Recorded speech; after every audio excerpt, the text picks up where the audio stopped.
Sports. What's up, Pat? Hey, good morning, guys. Hey, a week from today, we're going to start a good old-fashioned NFL draft, just like we used to with fans in attendance. It's going to go down in Cleveland. We're excited about it, and it looks like a week from today that Trevor Lawrence, that highly touted quarterback from Clemson University, will be that number one overall pick to the Jacksonville Jaguars. But if you're a local fan, I know there's a lot of 49er fans across the Inland Empire. San Francisco picks number 3. Looks like they're going to take a quarterback, but who that quarterback's going to be is a huge question mark right now. Yeah, 40 for one of the first times. It could be quarterback. Right, and it seems like the first 2 are relatively set, and then 3 through, I think, like 10. Those picks, it's kind of anybody's guess because really nobody really knows what San Francisco is going to do at that third spot. Exactly. We'll kind of find out. That could shake out the rest. And if anything else happens before that we're unexpecting, then that could go a whole nother direction. Yeah, and the 49ers, it's funny, and I know we hear all these smoke screens all the time. I mean, that's what the NFL draft is all about, like covering up your trail, not letting people know what you really want because, first it was Mac Jones, the Alabama quarterback, and 49ers really wanted him, and it's like, oh, wait, hold on. They're going back to Trey Lance, the quarterback from, North Dakota State. They're going to go back and watch him again. Oh, wait, but Justin Fields from the Ohio State, he's the guy. Like, dude, I have no idea what's going to go on with number 3 for the 49ers. It's going to be kind of exciting to watch the draft. That's it. I mean, when it comes to the NFL, there's 2 types of teams. There are the teams that build through free agency, and then there's the teams that build through the draft. So the draft weekend is very active for some of these teams, and teams that you normally see who are very active, like the New England Patriots, they have been super active in free agency this year. So things might be switching around a little bit. Right. They both affect each other, too, the draft and free agency. So it's going to be wild. They do. And just consider this, if you can draft a really good young quarterback, those are the teams that seem to have success because you have them on basically a bargain deal. Like they're not making a ton of money. I say that even though they're making millions of dollars, but they're not making a ton of money. And if the team's really good, you've got about a 4 or 5 year window where you can win like right away with a good young quarterback, and you can spend your money in different positions instead.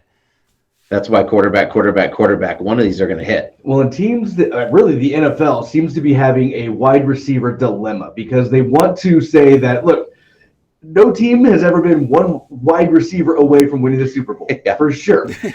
But when you look at drafting young wide receivers, you can't deny that class of wide receivers last year did not affect the NFL. Those guys were all amazing. Yes, they were. No, you're right. That's a great point, 40.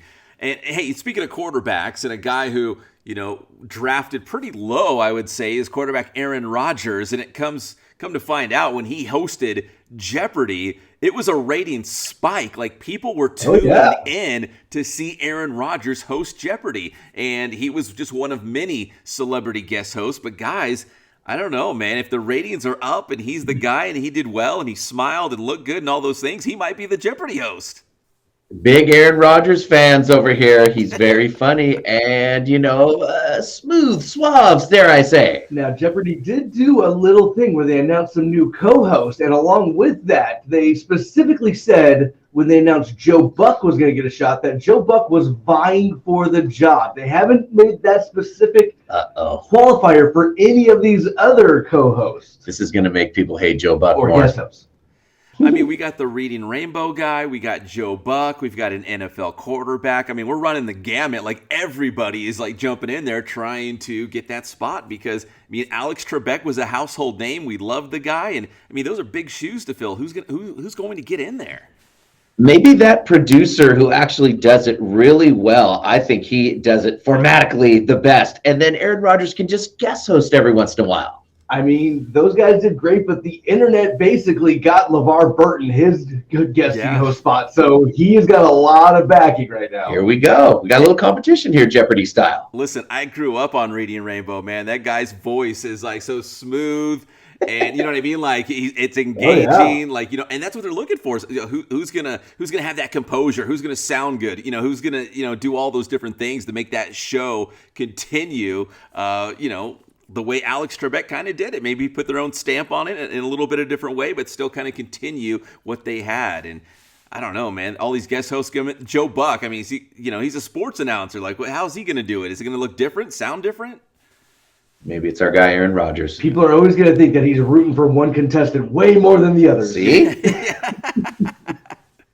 Good old Joe Buck. Hey, and one other NFL thing, guys. The NFL said that they're changing the jersey requirement. So if you're a running back, a wide receiver, or a tight end, you can wear any number from 1 to 49 and then 80 to 89. So running backs could be wearing, I don't know, let's say number 2. You know what I mean? Yeah. Like they're really changing things up in terms of that traditional number. When I think wide receiver, I think, like the 80s. And I think, running backs are like in the 30s, maybe a 20 in there, but the 30, you know what I mean? Like there's certain numbers you associate with positions. The NFL's kind of like throwing a curveball and doing their own thing now. This is what the players bargained for with the 17th game is weed and single-digit numbers. They're getting a lot of criticism for going for single-digit numbers and not guaranteed money. It's a cool thing they do in college. When you see a defensive linebacker with a single-digit number, he is a bad mother ever. Right, but it feels like maybe they should have got the single-digit thing anyway because they're playing that 17th game. No? Yeah, you know what? As a bargaining tool, right? A little give, a little take, and but yeah, now you got the single digits. I think it's cool, but again, when I think of wide receivers, I think of 80s, linebackers, 50s. Like there's certain numbers you associate with positions, and now it's going to really look different this upcoming season. Plus, your favorite NFL player might change his number. Who knows? For the upcoming season. Guys, let's go to baseball, and I don't know if you're keeping a close eye on Mike Trout and Shohei Ohtani. They are lighting it up for the Angels, but once again, the Angels are still pretty mediocre. They're looking up at a red-hot A's team in the American League West who's won 11 in a row, and also the Seattle Mariners. So all of a sudden, they find themselves in a fight in the American League West, and Oakland and Seattle both look really good. 40. We're like 20 games into the season. I'm trying to calm down all my Seattle people. They're like, first place, first place, first place. I'm like, oh my God, right. Shut up. If there's one thing I know about baseball, it is the only thing that is bigger and longer than the Yellow Pages. It's going to be a while. He's right about that, Pep. There's 162 of these games. Yeah. Let's slow down on crowning them 20 games in. Oh, no, but we all do it. We all jump to conclusions. We're like, oh, okay, yeah, we're 20 games in. I can predict the future. Let's do this. But you're right. It's a tough league. The AL West is tough. It kind of looks the same. Ohtani and Trout are going to be awesome. The team will be mediocre. The A's with nobody on their team is going to be good. It just feels the same again. 40 not being a baseball guy, that's what 40 would say because he says that's every year, and he'd be correct again. Hey, guys, one other baseball note. Padres and Dodgers getting back together, hooking up again this weekend in Los Angeles, 4-game series. That should be fun. Padres and Dodgers once again. And in the NBA, Anthony Davis is returning tonight in Dallas. He's been out the last 2 months with that calf injury. So LeBron's not back yet, but the Lakers get Anthony Davis, so help is on the way. AD has been out since Valentine's Day, so It's good to start knocking off the rust, get ready for that playoff run, 40, bring back LeBron. I need to get AD and LeBron back into basketball because I have not been able to pay attention to it since they left. See? It's going to all work out. Pep, tell me how to get your stuff. Hey, it's Inland Sports. You can check us out on social media. We got the Inland Sports YouTube channel as well. And 40, we got a big fight this weekend, too. We got a massive fight going down. 3 championships going down, UFC 260. You got a couple of women title weights going on, but there is a lot of drama with that because you got Valentina these names are hard. Hockey-like. Shinchenko. That's it. Something like that. Yeah. Taking on Jessica Andre in the flyweight division. Jessica Andre was the one who beat Thug Rose out of her title.